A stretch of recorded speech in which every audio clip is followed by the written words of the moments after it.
자, 세상을 쪼개고 쪼개다 보면은 결국에는 원자로 나눠지는데, 원자의 형태는 저번에도 잠깐 이야기했지만, 이렇게 원자 핵이 있고요. 원자 핵이 있고, 이 원자 핵을 전자가 이렇게 돌고 있는 그런 모습이라고 말씀드렸잖아요. 그죠? 이 원자 핵인데, 원자 핵이 있고, 그 다음에 전자가 있습니다. 전자.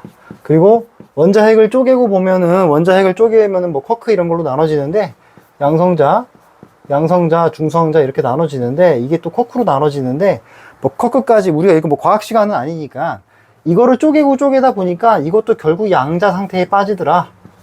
양자 상태에 빠지더라는 겁니다. 그리고 전자는 더 이상 나눌 수가 없죠. 전자는 더 이상 나눌 수가 없기 때문에 이것 자체가 곧 뭐다? 양자 상태다. 양자 상태에 빠진다라고 하는 거고, 양자적인 상태다. 양자 상태다. 양자의 속성이다라고 하는 건 결국 뭐냐면, 양자 상태라고 하는 거는 뭐냐면 결국 관찰자가, 사람이 이거를 관찰을 하잖아요. 자, 관찰이라고 하는 행위는 저번에 제가 말씀드렸지만, 관찰이라고 하는 행위는 뭐예요? 무언가 충돌한다는 거잖아요. 무언가 충돌을 시킨다라고 하는 거거든요.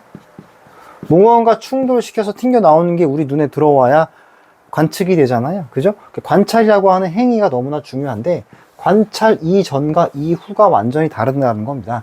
관찰 이후에는 이제 고전역학으로 설명이 되는 그런 그 입자 상태로 드러납니다. 입자 상태로 드러나는데, 이건 이제 고전역학에서 설명을 할 수 있는 부분인데, 문제는 뭐냐면 관찰 전이에요.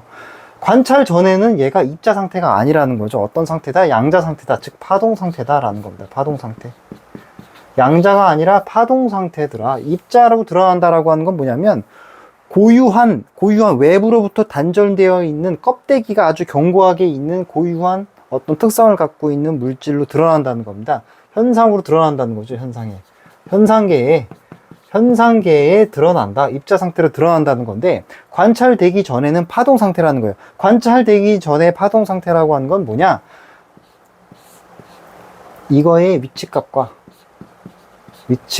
운동량. 다시 말해서 속도. 위치와 속도를 동시에 엄밀하게 측정할 수 없다라는 겁니다. 왜냐하면 관찰하는 그 행위 자체가 파동에 영향을 주기 때문이죠. 그러면 이제 여기까지가 말씀을 드리는 것이 이제 그 양자역학에 있어서의 기본적인 이해였고요.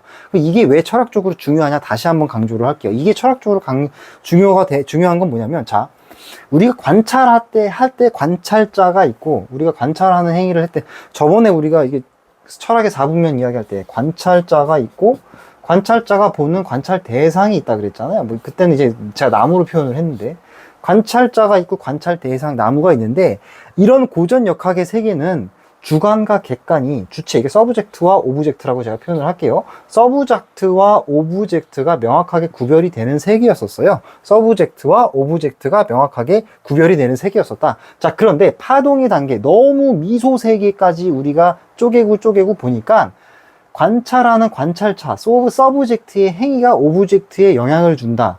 서브젝트의 행위가 오브젝트에 영향을 주더라. 다시 말해서 서브젝트와 오브젝트가 구별이 안 되는 단계까지 이르렀다라고 하는 겁니다. 이게 양자역학이 갖고 있는 중요한 아주 심오한 의미가 되겠습니다. 자, 그래서 입자 상태는 서브젝트와 오브젝트가 분리가 되는 거죠. 주관과 객관이 분리가 되는 건데, 파동 상태는 서브젝트와 오브젝트가 명확하게 구별이 되기 전 상태예요. 이렇게 구별이 되기 전 상태에서는 전자, 특히 양자 상태에 빠진 전자가 랜덤하게 어디에 존재할지 모를 정도로 파동 상태로 존재하더라. 이 파동이라고 하는 것은 입자와 다른 성격을 갖고 있죠. 파동이라고 하는 것은 뭡니까? 간섭 현상을 일어나요. 우리가 파동과 파장이 이렇게 겹치게 되면은 막 없어지기도 하고 증폭되기도 하잖아요. 파동이라고 하는 것은 열려 있는 거예요. 열려 있는 것. 근데 입자는 닫혀 있는 거죠. 고립되어 있는 거죠. 고정되어 있는 것이죠. 파동이라고 하는 것은 연결되어 있는 것이고, 뭔가 흐르는 것이고, 뭔가 서로 영향을 주고받는 거예요. 주관과 객관이 나누기 전, 그러니까 현상계에 드러나기 전에 양자 상태라고 하는 것은 현상계에 드러나기 전에 파동 상태라고 하는 거고, 파동 상태라고 하는 것은 주관과 객관이 분리되기 어려운 상태라고 하는 것이고, 그리고 파동 상태라고 하는 것은 확률로서 설명될 수밖에 없다. 위치값이 결국 뭐냐? 인간이 관측하기 전에, 관측하고 나서가 아니라 관측되기 전에 위치값은 결국 뭐예요? 확률로서 계산될 수밖에 없다. 다른 말로 이거를 좀 이야기하면 이제 가능성이 되겠죠. 가능성의 세계다라고 하는 겁니다. 자, 그래서 현상계에 드러난다라고 하는 것 자체가 철학적으로 어떤 의미를 갖느냐? 우리가 인간이 인지하는 3차원의 세계의 현상계로 드러난다라고 하는 것 자체가 주관과 객관의 분리를 의미합니다. 주관과 객관의 분리를 이미 전제하는 행위예요. 그러면 현상계에 드러나기 전에 양자역학에서 현상계에, 즉 현상계에 드러나기 전의 양자 상태라고 하는 것은 관찰되기 전의 상태라는 것이고요. 관찰되기 전의 상태라고 하는 것은 주관과 객관이 분리되기 전의 상태라는 겁니다. 주관과 객관이 분리되기 전의 상태는 어떤 세상이다? 가능성으로 잠재되어 있는 세상이 되겠죠. 왜 가능성이에요? 얘가 현상계에 어디서 전자가 드러날지 모르는 거죠.